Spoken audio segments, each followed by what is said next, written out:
Ajman India.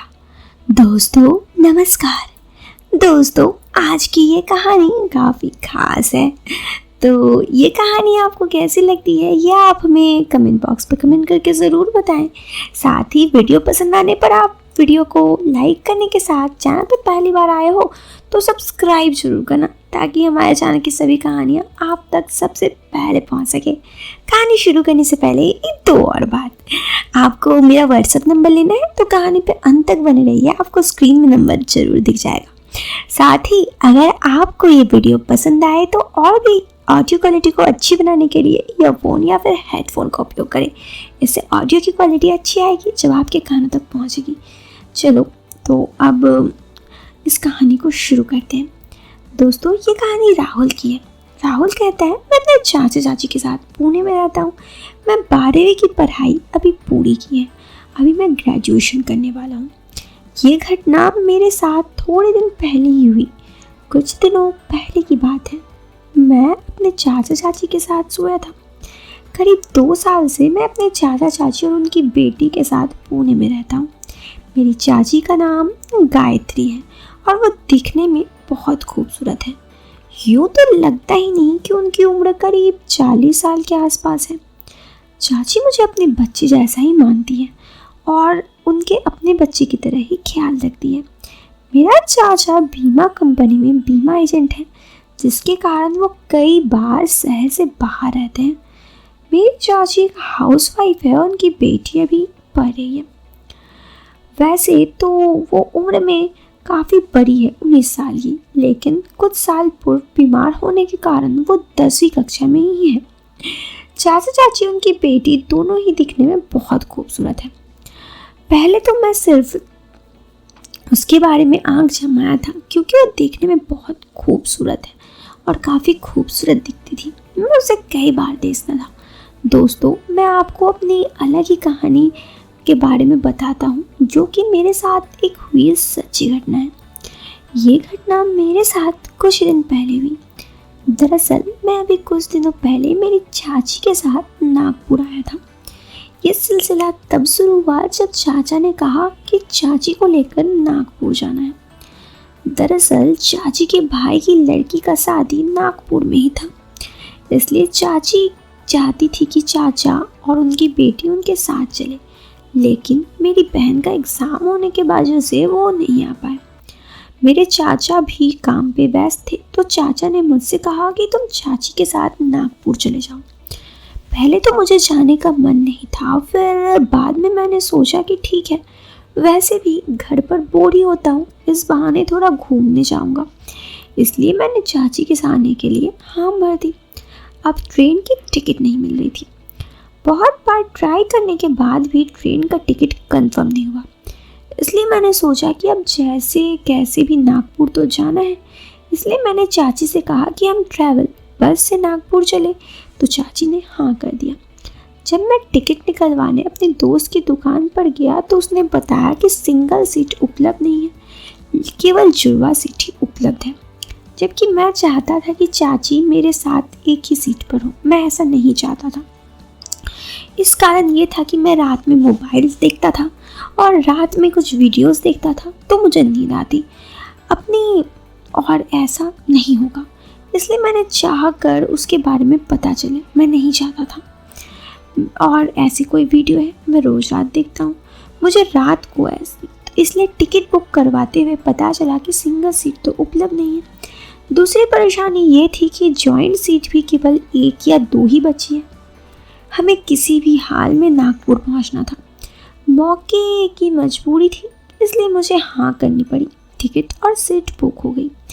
मैं अभी भी उदास था क्योंकि मैं नहीं चाहता था कि चाची मेरे साथ हो। चाची के साथ सफ़र का सारा मूड खराब होने वाला था। मुझे बहुत अजीब लग रहा था। मैं घर आ गया और चाची को कह दिया कि आज रात ही निकलेंगे। रात के करीब 8 बजे हमारी पैकिंग पूरी हुई। 9 बजे के करीब हम लोग गाड़ी से नागपुर के लिए निकल पड़े। मेरा मूड ऑफ था क्योंकि चाची मेरे साथ बैठने वाली थी। खैर मैं बहुत उदास सा बैठा था, बोर सा हो रहा था। 1-2 घंटे बीत गए। रात के करीब 11 बजे मुझे नींद नहीं आ रही थी और क्योंकि मुझे आदत हो गई थी, आज बहुत तकलीफ़ हो रही थी। ऐसे ही लेट गया। चाची भी लेट थी। मेरा मन बार बार करवट बदल रहा था। मैं भी सोने की कोशिश कर रहा था और मेरे बाजू में चाची सोई थी।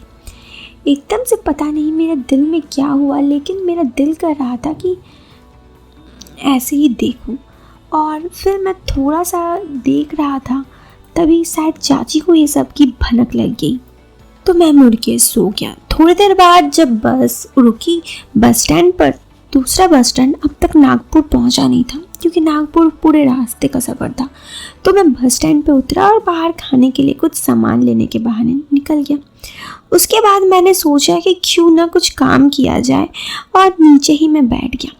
जब मैं नीचे बैठ गया, मतलब स्लीपर में मैं नहीं गया चाची के पास, मैं नीचे ही बैठ गया और मैं सोचा कि चलो कम से कम कुछ तो काम किया जाए। वहाँ एक बहुत ही खूबसूरत सी लड़की बैठी हुई थी। मैं उस लड़की से बातों बातों पे बहाना बना के बात करने का कोशिश करने लगा। थोड़ी देर बाद वो लड़की भी मुझसे काफ़ी इंटरेस्टेड होके बात करने लगी। मैं समझ चुका था कि वो लड़की मुझ में इंटरेस्टेड है। बहाने बहाने से मैंने उस लड़की का नंबर लिया और फिर हम दोनों चैट करने लगे। चैट और सामने बातचीत में ये पता चला कि वो लड़की भी नागपुर ही जा रही है और किसी शादी में।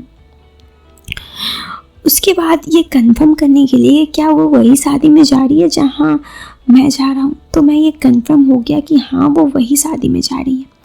मेरा तो खुशी का ठिकाना नहीं था, क्योंकि मैं पहले तो बोर हो रहा था, ये सोचकर डर रहा था कि शादी में मैं बोर होऊंगा।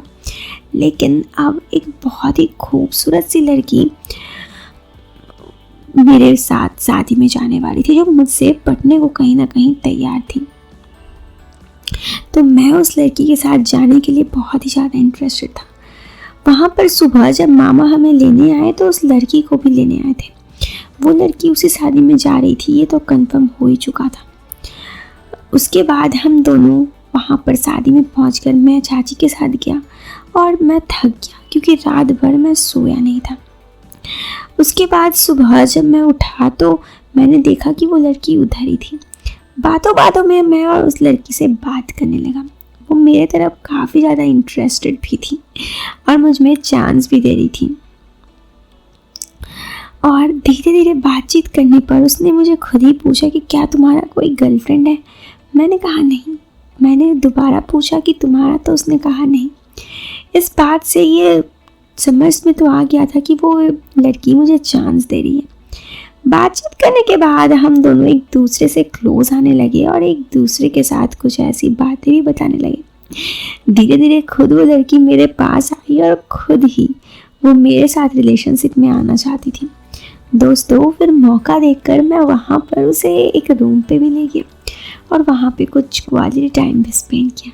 सोचने वाली बात तो ये थी कि उसके बाद जब मैं आ रहा था तो उस लड़की का भी मूड ऑफ था।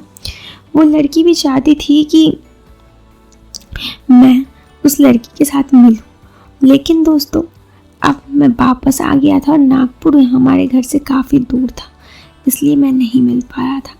खैर, एक बात तो है कि उस लड़की से मिलना मेरी ज़िंदगी का सबसे अच्छा एहसास था, जो मैं आप लोगों से शेयर किया। वैसे ये कहानी तो यहाँ ख़त्म हो जाती है। आप बताओ कहानी कैसी लगती है। पसंद आए तो वीडियो को लाइक करने के साथ चैनल को सब्सक्राइब करना। Till then, bye bye, take care.